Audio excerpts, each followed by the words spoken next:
What is up, you beautiful people? Welcome back to the Built on Bitcoin podcast. It's funny, one of these times I'm gonna have to record myself recording myself, because if you knew how it looked, it's like I'm very quiet and thinking for a second, and then I take a big hype energy stretch and just drop into it. So it always catches me off guard sometimes. I go from 0 to 100 so quick. But anyways, today I have Longstreet on the podcast. If you don't follow Longstreet .btc on Twitter, do yourself a favor and do that. It's for your own good. But he is a teacher by trade in the LA school district, a music teacher. But he's been experimenting with crypto and mostly NFTs and just what you can do with them. So he's a music teacher, but he's also a photographer.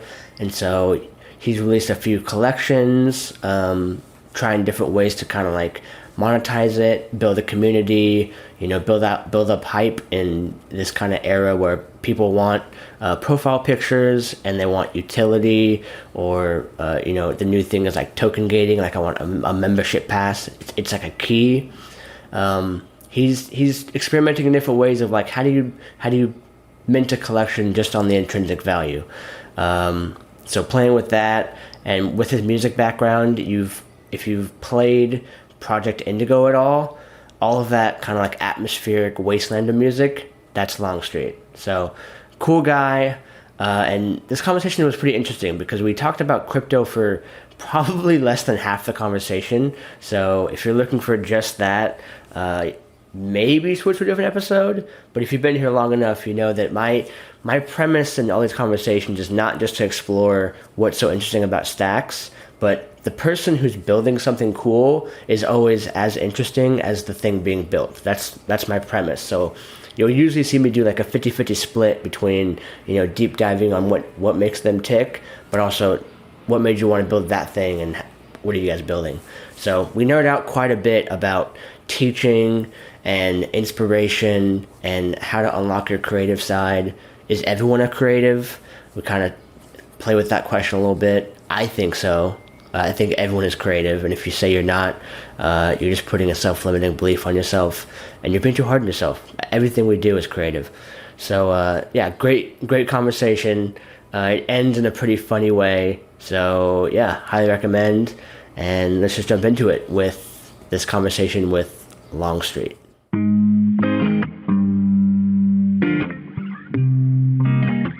Welcome to Built on Bitcoin.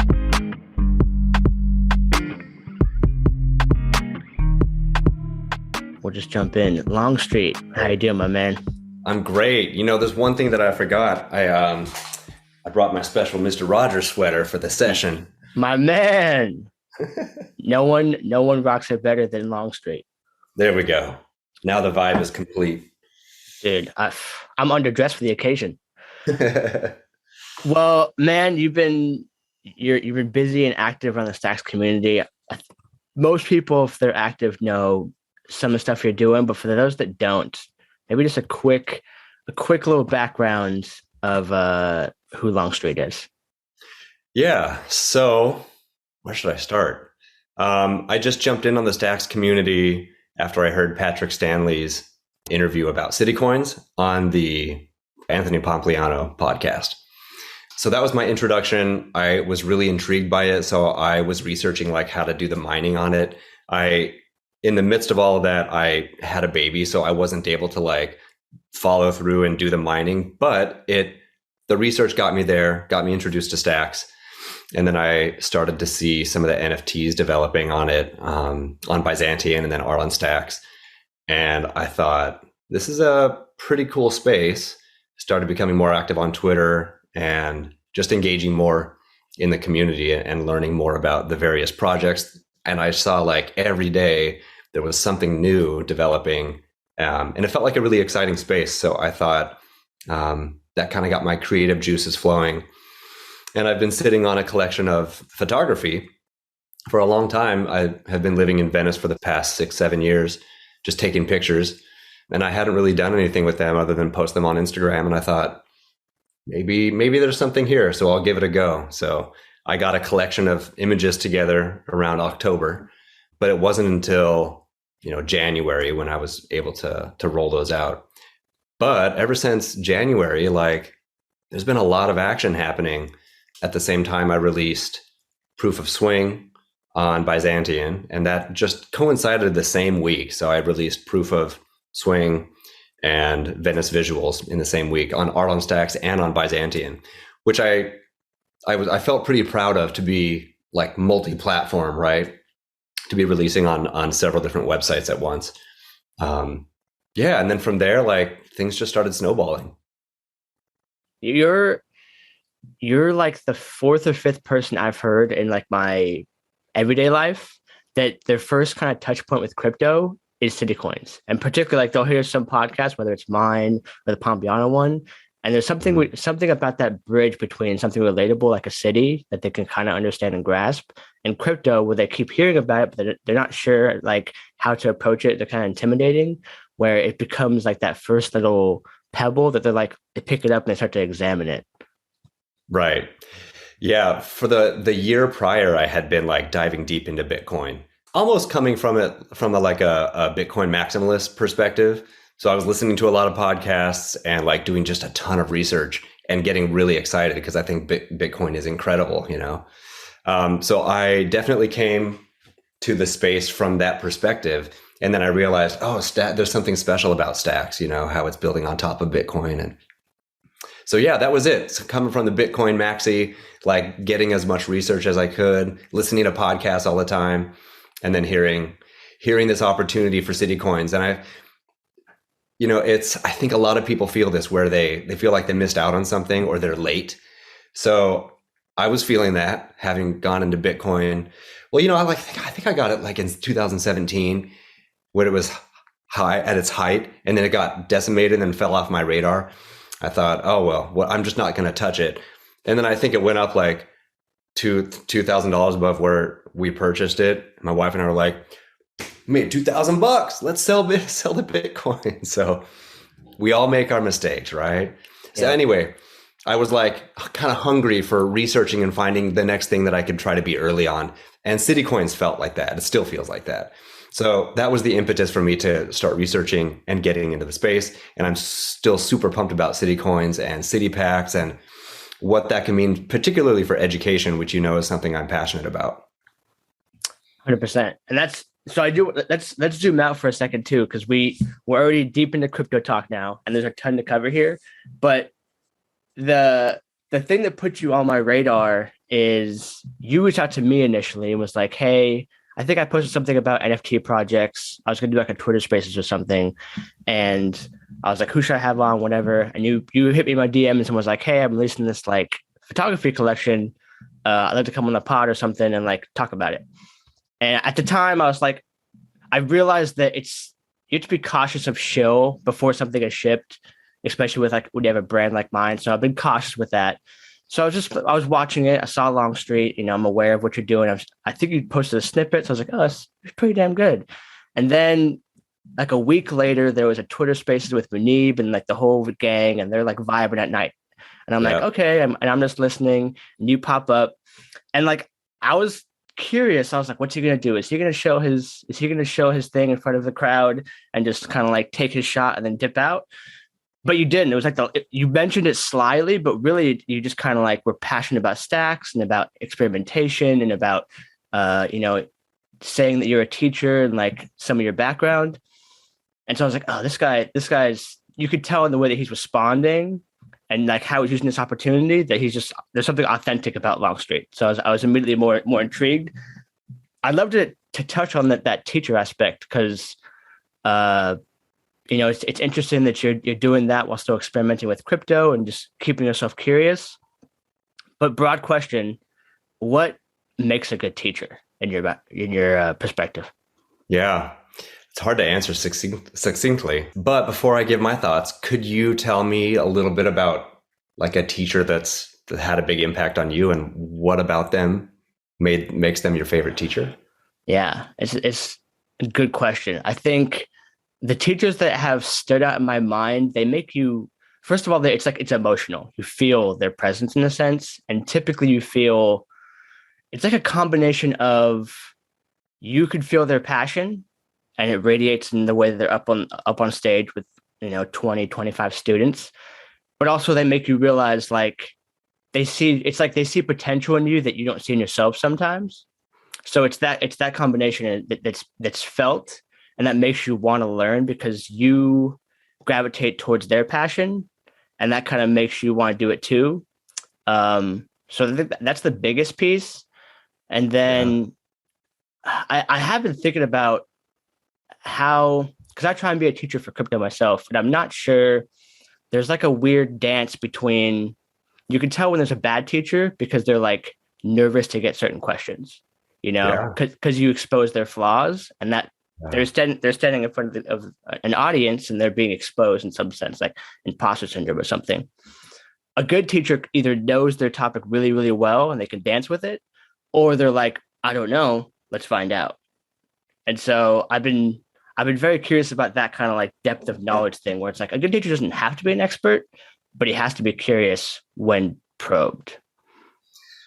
Yeah, I couldn't agree more with everything that you just said. And isn't it interesting that you started with a good teacher? You remember how they make you feel. And that to me is one of the biggest takeaways that I try to keep in my mind all the time when I'm teaching, is that they will remember how I make them feel.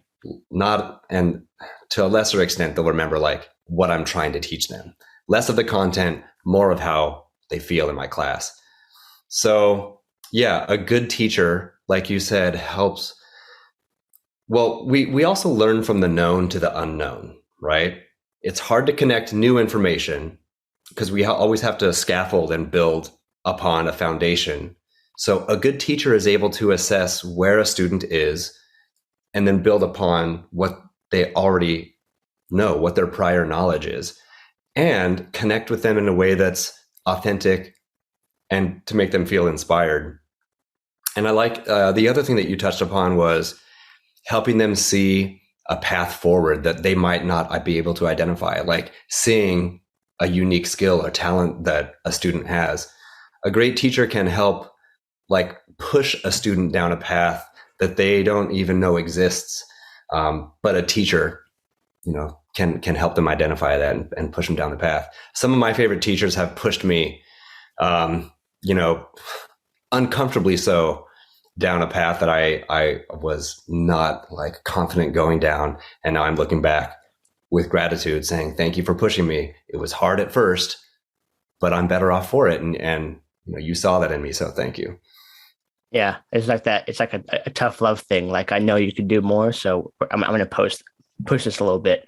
This is coming up like in the moment, but is there, the more you teach, is there certain, the word in my mind is like atrophy, where like the routine of year after year after year, like certain teachers just kind of atrophy in their passion. Like, is there something there about trying to, how does a good teacher maintain that passion year over year over year? Yeah, we see that in a lot of teachers. We see burnout, and it can be because they're static and they're doing the same thing, or it can be because the environment is really challenging. And one of the biggest challenges we have right now in education is teachers are in really challenging situations, and they might not feel the support from administration and support from the parents. A lot gets blamed on the teachers, and there's a lot of pressure put on us. But for the most part, teachers are passionate, and we kind of have to, a teacher has to set up like a defense mechanism in order to not get burned out. And you also have to have like your core principles in mind all the time to help you get through those challenging moments. I've been pretty lucky because I've been teaching for about 15 years now. I started right out of college, and I've been changing things up a lot. I taught elementary band for 9 years and high school jazz band a little bit too. And then I moved out to LA in 2016, started working for Los Angeles Unified School District. And I taught at two different elementary school, two different middle schools, and now at a high school. I started, I got a grant through the Save the Music Foundation.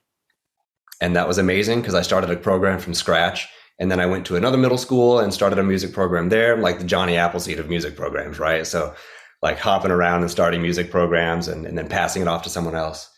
And now I've landed at a high school where I'm really happy. So to bring it back to burnout, people either get static and bored, or if they're lucky, they can, figure out a way to keep growing professionally and finding themselves in new situations.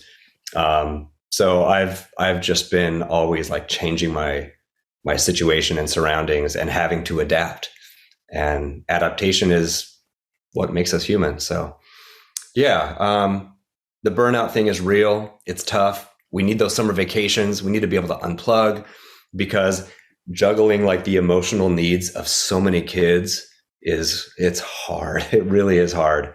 And so much of when people go into to become a teacher, they were probably inspired by their teachers and they think, I want to be a teacher too.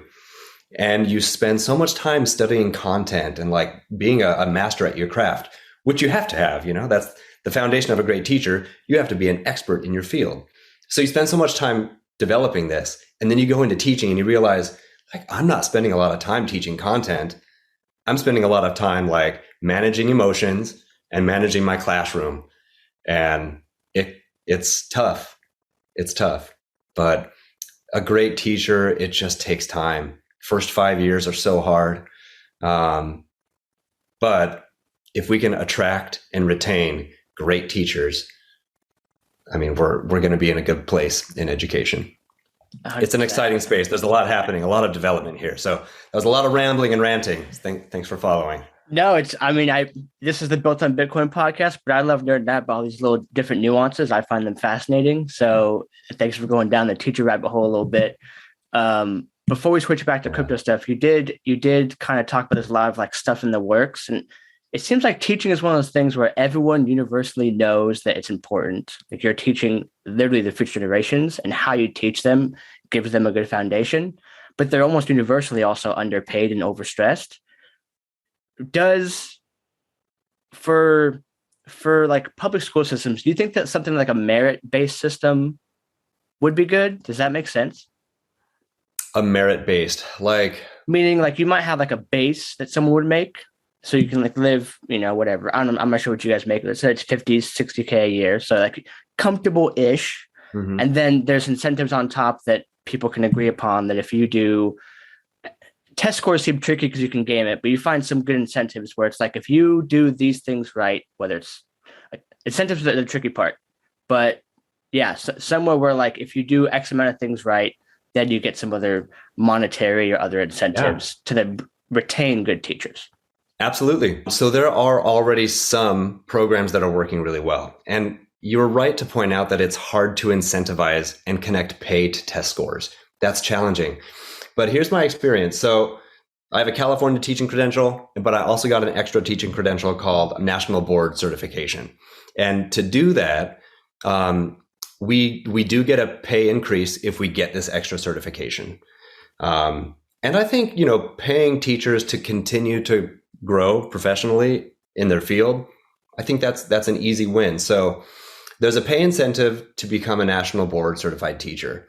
And in doing that process, it was rigorous and hard. It was basically like getting a master's degree. It was a lot of work. And my best teaching was done when I had to videotape myself teaching and watch that and reflect on it. And ever since I did that in the very beginning of my teaching, right? With like student teaching. And it's so hard. It's so hard to watch a video of yourself teaching. Just like it's hard for people to watch themselves like during interviews or listen back like to your voice on a podcast. Like it can be a hard adjustment. So when you're teaching, it's important to be able to reflect on what you're doing well and what your room for improvement is. And I think that if we had some sort of incentive program where teachers, come up with a lesson, record a video of it, analyze that video and break down like what was good, what can be done better. I think on a voluntary basis, if teachers want to do that, I think there's the opportunity for monetary incentive. And I'm curious to see if city coins could be doing something like this, Yeah, Citicoin is a whole new design space. Who knows where that's going to go in the next coming years? That's Yeah. super exciting. But I do like that. Most people focus on the students because the ones that we're trying to like build up, but it might be the opposite and flipping it and just making the educator more incentivized to, go into more like deeper learning stuff, which makes them a better educator. I like that a lot. I like that a lot. Okay, let's switch back into crypto stuff then. Maybe before we deep dive into small things, you've touched on them a little bit, but what's the things that you've done so far in the crypto space, just like different projects and what you've been working on? Yeah. Okay. So it started, like I said, with Venice Visuals with the photography. And then I thought, all right, well, what else? So I released that. And then it was just like a little bit of a splash. The people who were minting Venice Visuals in the beginning were people that I had authentic connections with, who understood like me as a person and my backstory. And it's been, slow and steady. I think we're down to like 32 out of 100 are left. And I did a couple incentives where I think I gave away a wasteland ape for someone for the first person who minted 3.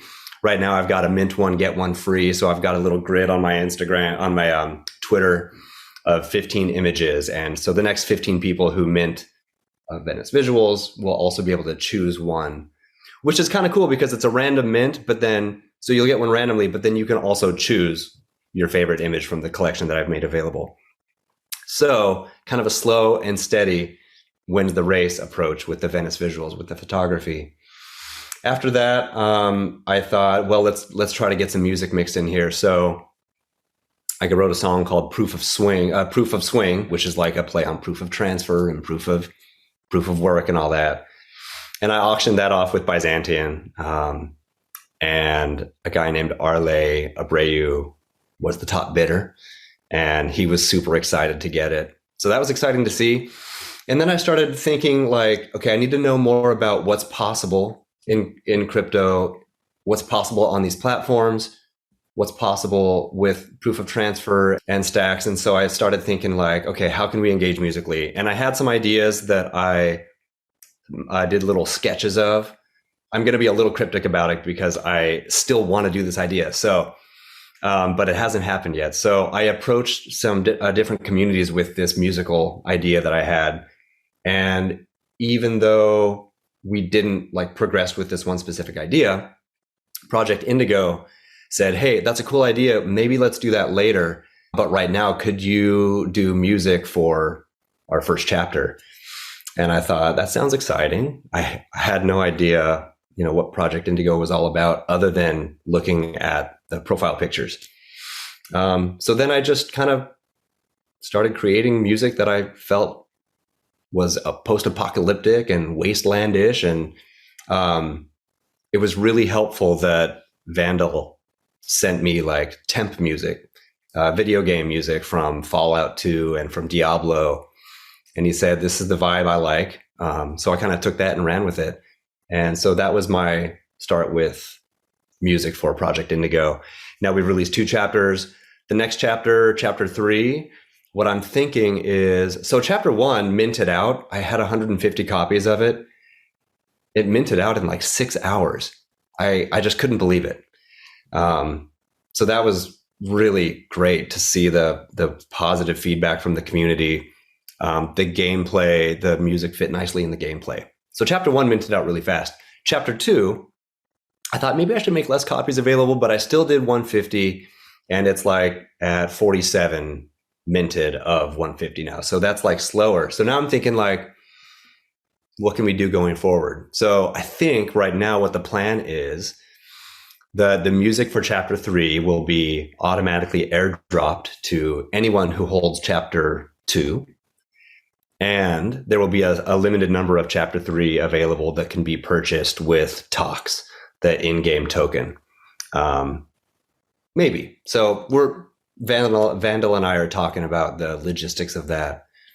But having a music project on Stacks is pretty fantastic.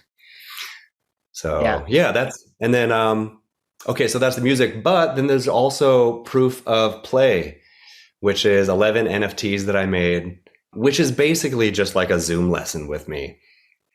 I made 11 NFTs that can be exchanged for a 1 hour Zoom lesson.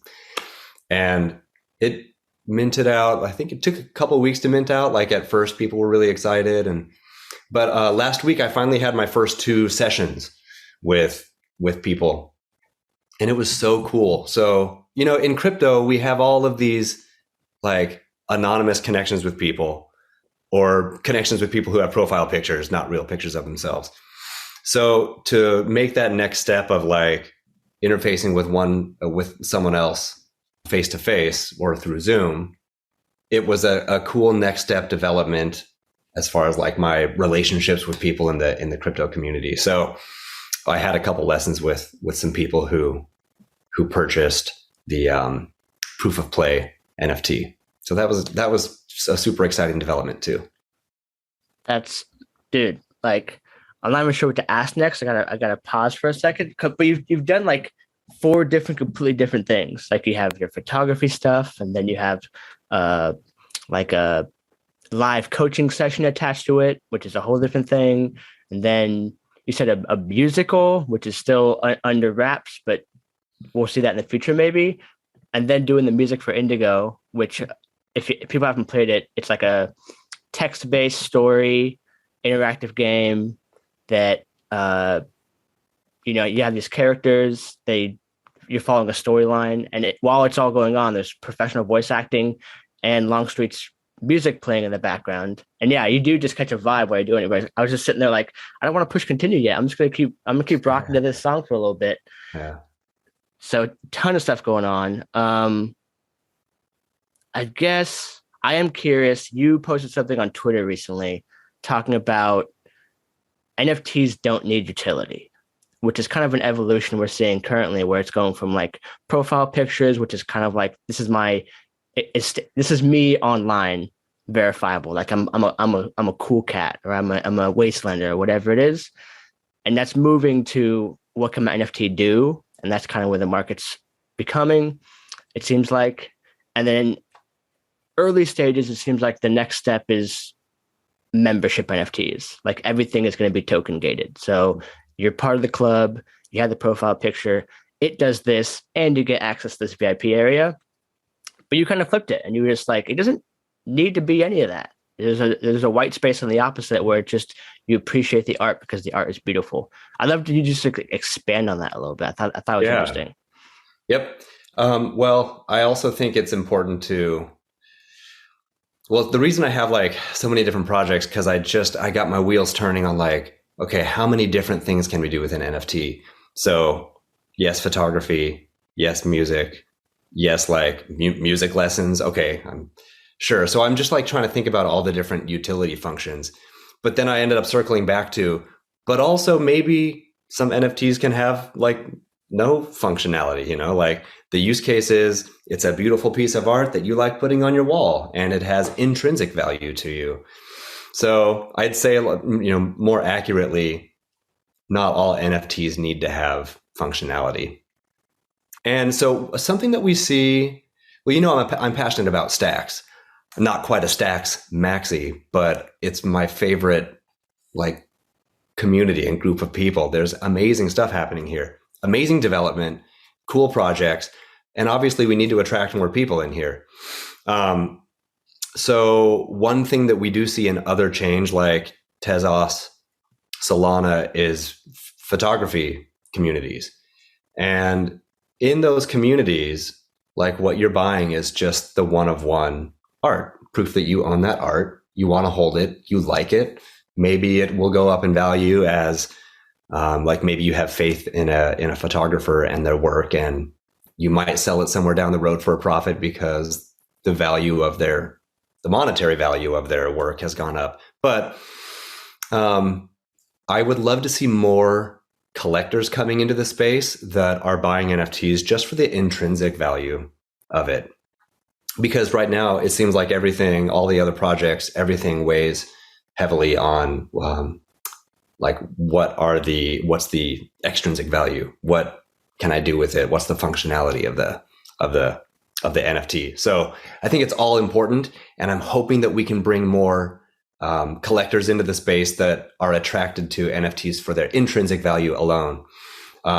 Could be a good time to transition into photography on Stacks. You want to go there? Let's do it.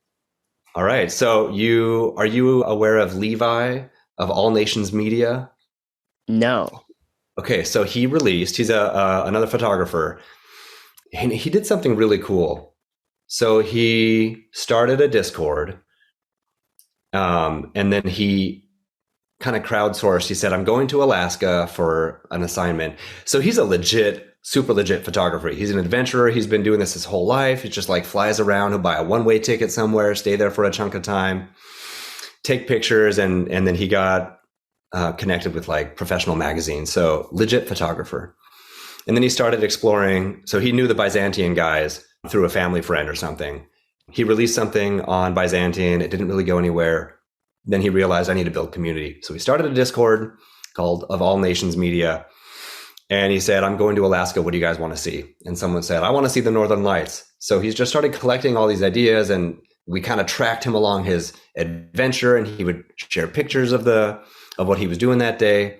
And at the end of the trip, he ended up with 20 images called the Alaska Collection. And they minted out in like 24 hours. So what he's doing with photography on Stacks is really fascinating. And it's like incredible work. So, Eli Herf, right? Brett, he's got his hands and feet and everything. Yep. The three of us have been talking about what can we do to continue to develop photography on Stacks. And someone threw out the idea, like, what about Stacks Photography Guild? So what we're in the middle of doing right now is transitioning his Discord that he's done such a great job of developing, building out, community building. We're going to transition that into the Stacks Photography Guild and look for a third photographer to bring in. And that will be the next step in the evolution of photography on Stacks. And just to bring it back to utility, maybe there's a little bit of utility in the photography, but most importantly, we are trying to advocate for the intrinsic appreciation of art in the Stacks ecosystem. Okay. Yeah, I think you're right. Like, it's just a matter of time until people appreciate because the right click and save thing is still like embedded in us. Like, we just don't value the digital art because it's just, I can just Google image it, and it might be the medium too. Like the fact that I view it on my screen, everything I view from my screen is kind of a weird consumable versus when I hold something in my hand, it's very like real in there. Yeah, that's interesting. I can definitely see over time how, like, because the ledger is immutable, like you can't tamper with it. It's like the most rock solid provenance there is. And there's some long tail effects where, like, you can do the airdrops. Like, it's like having their email, but it's the wallet they love so much because it has all their goodies in it. So you can just kind of like, hey, here's a thank you for being awesome and supporting us. You can do so much with these kind of things. It's a whole new space. Yeah, that's something else I did with the people who minted Venice Visuals. I had another image that was like, so I picked 100 images for Venice Visuals, like the 101. Actually, what it was a great image that I just, like, it didn't make the collection because I think it was like somewhere else in my computer. And then after I released the collection, I'm like, oh man, I forgot to include that image. So that's like one of the best images. I'm going to airdrop that to everyone who's done.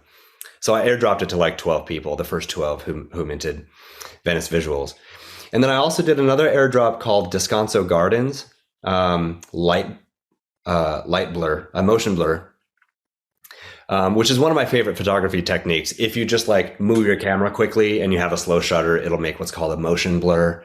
So if you ever see like blurry images, I have a ton of these in Venice Visuals where I was like parked on the boardwalk, and I would take pictures of people on bikes or skateboards. And if you open the shutter so it's a slower picture and then you pan the camera with that person, the person is still, but the background is blurry. Or you hold the camera still, the background is clear, but the person is blurry. So anyway, that's called a motion blur. I love the technique because it gets something that's really unique and you can't like recreate easily. So I had a Twitter post and I said, like, drop your BNS here, your .btc name below, and I will airdrop you an image called Descanso Gardens Motion Blur. So I did that, and it was cool because I had like 120 people just drop their BNS. And I don't think there's enough happening. You know, I see all these like ENS airdrops and everything, and I'm kind of waiting for the BNS love.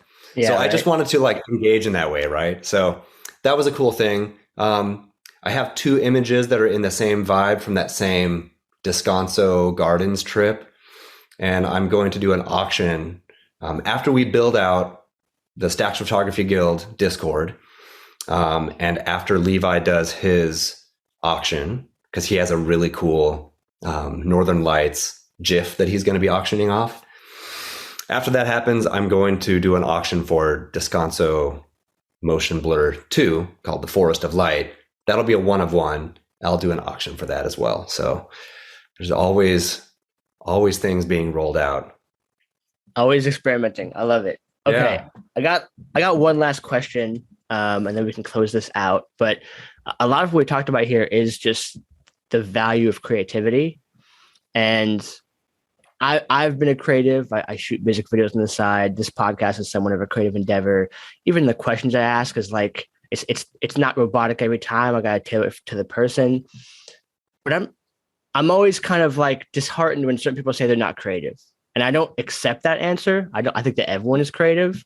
And so I'm just curious about your perspective on the value of creativity for everybody. It's so hard to say where to start. I think we can tie that back to education too, right? Like a good teacher can help. Something else that I did want to say. So a good teacher can help a student identify the right questions to ask. And I asked my high school students once, I said, if you could design your own classes, your own schedule, take 6 periods, design your own class. What do you want to learn? Design that. They couldn't come up with like what they wanted to learn, you know? We don't give enough opportunities to students to ask themselves like, what do you need for self-actualization to become your best human, your best self? What is it that you need to learn? And how can I help you with that? What kinds of questions do you need to ask? So when it comes to education, are you familiar with Maslow's hierarchy of needs? Roughly. Yeah. So it's a pyramid, right? And the base layer, you have to have your base needs met. So you have to have shelter, you have to have food, you have to have like safe relationships, you have to feel comfortable. And only then, after you have your basic needs met, can you work toward the top of the pyramid, which is things like self-actualization. Because when we find ourselves in a place where like, all right, I'm comfortable, I'm fed, now what do I do? Then you almost get bored, you feel like dissatisfied, you feel this like unsettled, what am I going to do? I have to create something. how do I describe, like, how do I articulate what it means to be alive, what it means to be a person on this earth and to have these emotions? I have to express that in a way. And we all find these different ways of expressing it. And I think for the most part, people do have that drive to be able to express themselves and communicate the things that are inexpressible, that are hard to articulate. But we have all of these different ways, these art forms that we can use that we're trying to express something, that which is inexpressible. So for me, it's music and photography as well. But everyone kind of has their own way of interfacing with expressing something that they're feeling. And we can tie this back to emotion, right? Emotion is, my grandma said something really profound. She passed away when I was a teenager, but she said, you should always honor your emotions and never negate them, and you should follow them. So in the pursuit of expressing ourselves and the way we feel, we are driven to be creative. And it's, in order to do it well, you have to like hone the craft, develop a skill set, and then go the next step of finding your own voice, and creating something in a way that is unique to you, that's not just derivative or a copy, but you go the next step and find what is it that you have to say that's unique to anyone else. Perfect. Grandma with the profound profound statement, as grandmas do. Yeah. Always honor your emotions. I love that. That's a great way to end it. Well, Longstreet, man, this has been great. Any closing thoughts or things that I missed or we didn't touch on before we close it out? No, I think we gave a lot to the listeners today, but I think I think we so. probably have one more thing. Oh, my man.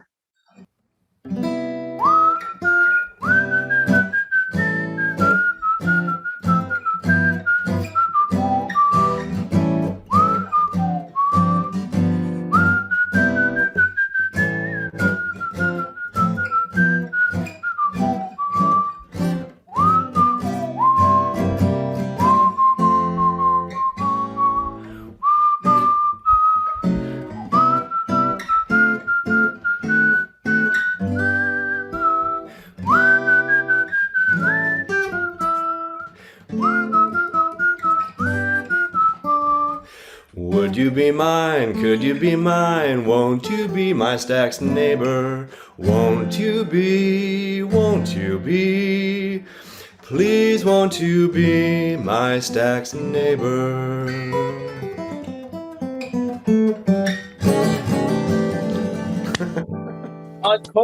Encore. That's a great way to end it. Longstreet, where can people find out more about you, or any last shout outs, my man? Yeah, man. Well, I do want to give some shout outs to a lot of the people who I've been engaging with in the community. I think you know who you are. I really appreciate you and your support and your feedback. And you can just find me on Longstreet BTC on Twitter and in the Discords. And yeah, let's stay in touch, reach out, message me.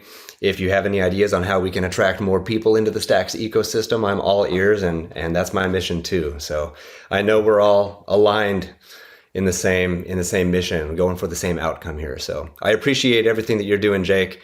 It's a real honor and a pleasure to be in here. So thank you very much too. It's a pleasure to have you on. I appreciate it. This was a very fun interview.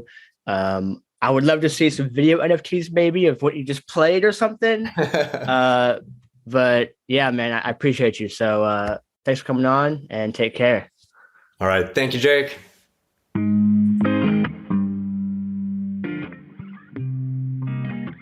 Welcome to Built on Bitcoin. I know that things don't always go your way, but I'll be right here waiting. I've been waiting now. I've been trying to figure out a way to make it out, 'cause I don't think about